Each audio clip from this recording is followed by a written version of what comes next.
3, 2, 1. Hey guys, welcome to another YouTube video. So, I am here with the brutalist Minecraft architect YouTuber named Kate. And how are you feeling, Kate?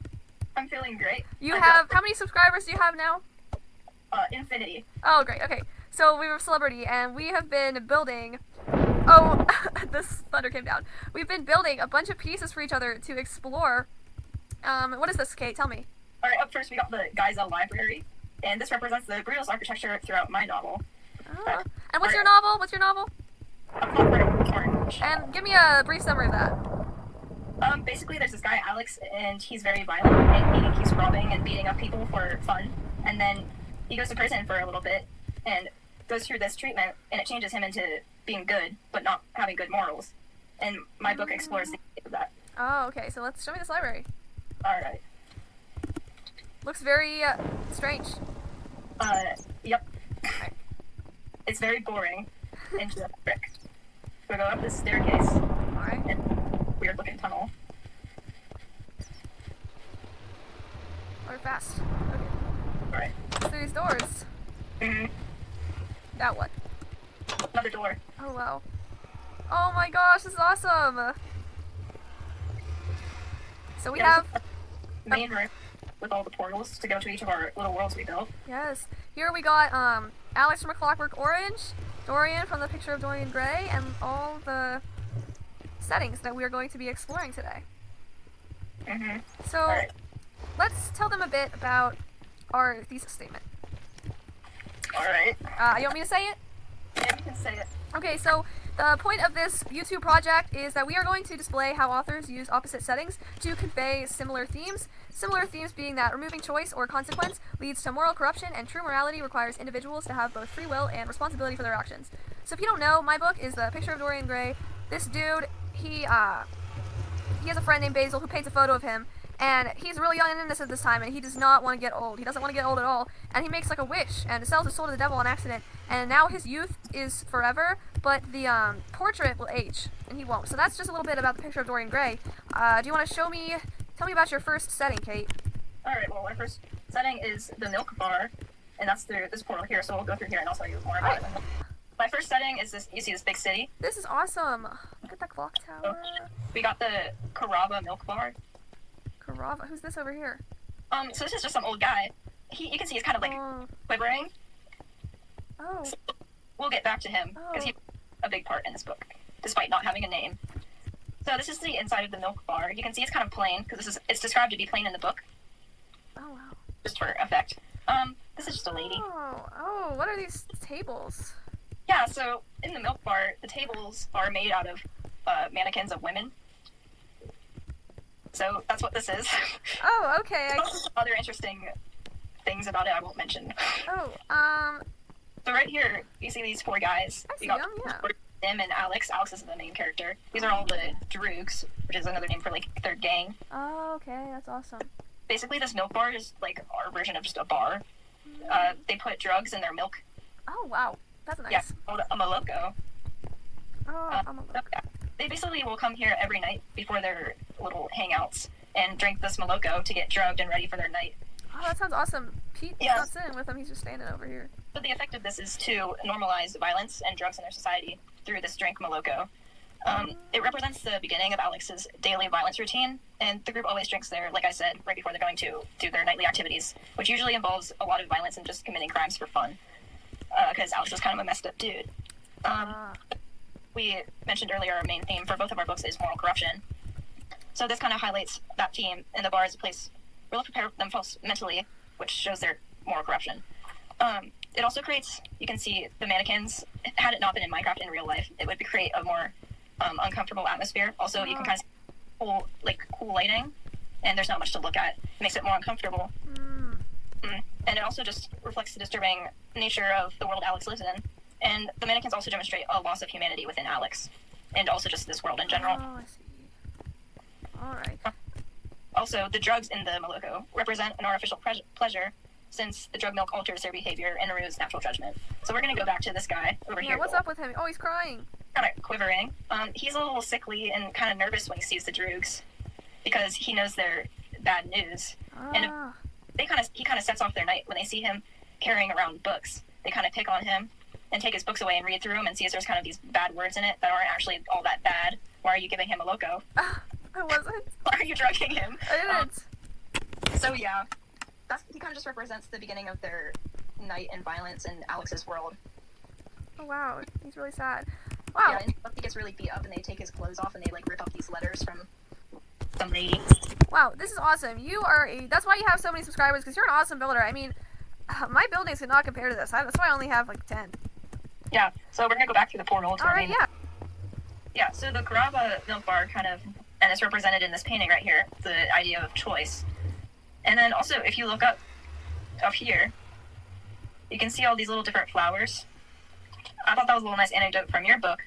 I looked it up in your book. Flowers symbolize the loss, the idea of fleeting youth or innocence.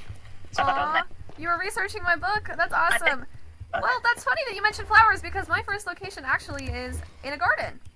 Oh, sick. Yeah, so I will take you to my first location, which is the beginning of everything bad in this book, and that is Basil's garden. So let's go into this portal. Alright, so this is my first location. It's just a little room, and this is Basil's estate. You can see there's a garden outside, and kind of a run-down town, but his estate is fancy. It's not like that terrible town. So over here, Dorian's posing for his portrait. Basil's doing a little portrait, and Lord Henry's just sitting over here. So this is a very important part of the book, because this is where everything starts going wrong. I mean, Lord Henry, he gets access to Dorian and just totally messes him up. And the garden is at the very beginning of the book, and it shows Dorian's initial innocence and his perfection. And as you can see outside, it's a perfect environment, tranquil garden, a beautiful indoor Victorian estate. But the garden is in contrast with the dirty city out there. It's very dirty. So this garden of Basil's is also a sort of allusion to the Garden of Eden, where Eve is tempted into corruption, just like how Dorian is tempted into corruption by Henry, who tells him that once he loses his youth, he's not going to have anything. And this is a perfect example of his youth. Yeah, so gold house, pretty stuff. But that's pretty much it. This is just a small little room. And do you want to go to your place next, or would you like to go to my next place? I connected the fact that you said that it kind of portrays Dorian's perfect world, where it kind of connects to the fact that my character, Alex, thinks his world is perfect, even though it's clearly not. As you can see all the violence in his head, but he sees his violence as perfection. Yes, it's corruption between both of them. That's very similar. We're finding all these similarities in the books. Okay, do you want to go to my world or your world next? Let's go to your world next. Alright, I'm going to show you the next place, the theater, where Dorian meets his first love. This is the theater. So Dorian, he starts going to this theater. It's very disgusting. As you can see, cobwebs, gross. It's not a very good theater. But inside is the love of his life, and her name is Sybil. He is obsessed with her acting. He's obsessed with it. And he falls in love with her. He doesn't know her, but he loves watching her do Romeo and Juliet, like everything. So it is kind of disgusting out here, right? But he doesn't associate this place with disgust. He loves it because his girl is here. And it symbolizes the clash between reality and delusion. So Dorian is obsessed with a false version of Sybil, which is her when she's acting. He doesn't know her outside of her acting, and he only likes her for her acting. And it also shows a false version of himself, which is being the young appearance that he keeps. And so this theater is trashy, worn down, but he only cares about his idol, Sybil, and it shows that art can be destroyed by reality, because Sybil's art of acting is ruined once she meets him and falls in love with him, because she can no longer fake the emotion of love now that she knows what it actually feels like. And so her art is destroyed. And it is also similar to Basil's portrait aging, but Dorian not aging, which is that his art is destroyed by reality. So this is Romeo, and this is Sybil. She's acting really nice. All the people in the audience are watching. And that is the theater. Very nice. Thanks. You can tell I'm not an interior designer. Alright. Alright, where are you taking me now, Kate? Now we're going to go back to our main little hall, and we're going to discuss some other things about my book. Okay, let's go. Alright, so that was my theater, corrupt reality, my portrait right here. What do you got for me? That's also similar to my book. Kind of, Alex's biased point of view throughout the books kind of hides the reality of what's happening and all this violence that's really occurring. And it kind of makes us feel like what he's doing is justified, which is through his fake reality of the theater not looking as run down as it is, because he sees the girl and not the reality. Yes. That's why. Awesome, so what's your next place? So we got our Ludovico. I'm not sure. What is a Ludovico? Hold up. Ludovico is how you say it. And what is this portrait? I mean, it looks like I don't even know what that is. A stick? The person, what is in there? Yeah, so this is like a little chair. Chair. Limited pixels. You got a little. This is kind of like a one-way glass. There's a chair and a little TV there. Okay, show me that. Then of the Ludovico room, and that's through this portal here. What is this? It's like So a this is- laboratory? Where are you? Yeah, it's like a little laboratory, and so Alex gets caught for his crimes, and he gets sent to prison. And they want to correct him. The government wants to correct his violent tendencies. So they're showing him this massacre on the TV? Yeah, so this is the Ludovico technique. So basically, what they do is they show him all these like violent acts, and he's like set up to all these little chairs, like this electrical stuff through his chairs, and it's like monitoring what he's thinking and stuff. So you can see I'm kind of sitting in the chair right now to represent it. Yeah. And doctor's room. You can see it's a very sterile room. It's very bright. It's the brightest I could get it in Minecraft. Oh wow, it's bright. The book describes it as being a room so bright and white that it makes a cool presence. So that's what's represented through all these lights. And I'm gonna stand up here. Yeah, you can see on this TV right here, kind of like a violent act is occurring right now. I'm seeing it. So they thought that if you showed him enough violent acts, that it would basically like reverse him into being good. Ah. Yeah. So, yep. There's this doctor here. They would have all these doctors around. You can kind of see there's this glass right here. You can't see through it, but if you go through this door here, it's That's also so cool. only opens one way because you don't want Bro getting out. So there's this kind of like side room you can see in, and there's all these doctors just like evaluating what he's doing and stuff. Yeah. So this room kind of represents his loss of free will. They kind of take his free will away from this room. Oh wow. They give his free will to the government, basically. So he's forced through this treatment. It shows the government's attempt to control his morality, turning goodness into something artificial rather than something he chose to do.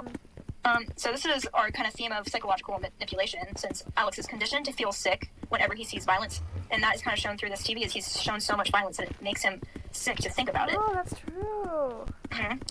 This kind of, in the book, we kind of don't really sympathize for Alex because he's committing all these crimes and he doesn't feel about it. But after this like turning point in the book, the readers kind of sympathize for Alex, because even though he has his violent tendencies, but he's like sick too much. He gets so sick that he just doesn't want to think about it anymore, and it shows that he is now powerless in control, which is all he wants. Is his violence is just him showing that he has control. So this demonstrates how the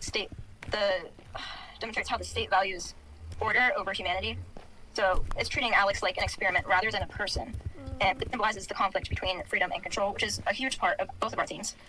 So it's like a turning point of the story, and it also just begs the question: is forced goodness really good? So yeah, this is the Ludovico treatment room. Very awesome. So I have one more area as well, and it kind of is similar to this. I mean, he's like your guy. He's being exposed to a lot of violence, although it's not really forced upon him. It's just introduced to him by his friend Henry. And when he gets to see more violence, his moral state further corrupts, but there's no outside change. And that's kind of a contrast with your book, as I'm sure that your protagonist looks pretty sickly during this. Yeah, his outfit is kind of boring. It's very gray. His red band kind of just demonstrates his status within the prison. What's the status?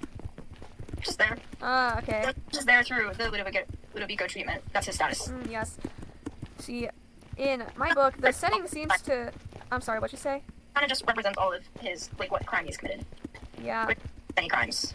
So your architecture is getting a lot simpler as the book goes on. Mine is kind of the opposite. It starts to describe... it starts to get more detail about the architecture, because it's kind of unraveling and everything's going on. But he, still on his outside, he looks perfect, looks great. Unlike his portrait, which has blood on its hands like these people over here. So I'm going to show you the final area, the mansion. Are you ready? Yep, we'll go through this door, we'll teleport us back. Okay. Alright, so that was the Ludovico room. We're going to go back to this portrait over here. I already went over what's in it, but you can see up here that room represented his loss of control, which is what he ultimately wants. Yes. And no longer. So now we can go to one of your See, rooms. that room represents his loss of control, and I feel like the room that I'm showing in this also represents Dorian's loss of control, because he is so crazed that he ends up actually killing someone, killing the very person who made his portrait that was his friend, and potentially more than a friend. They had a very tight relationship, and he murdered him in the top room right over here. So are you ready to go see that? Let's go. Alright, so this is the last place, the mansion. It is very symmetrical. Perfect outside appearance, very symmetrical, little clock up there, very nice. Very detailed compared to the other builds. Thanks. It's got maids, there's a gardener in here. Alright.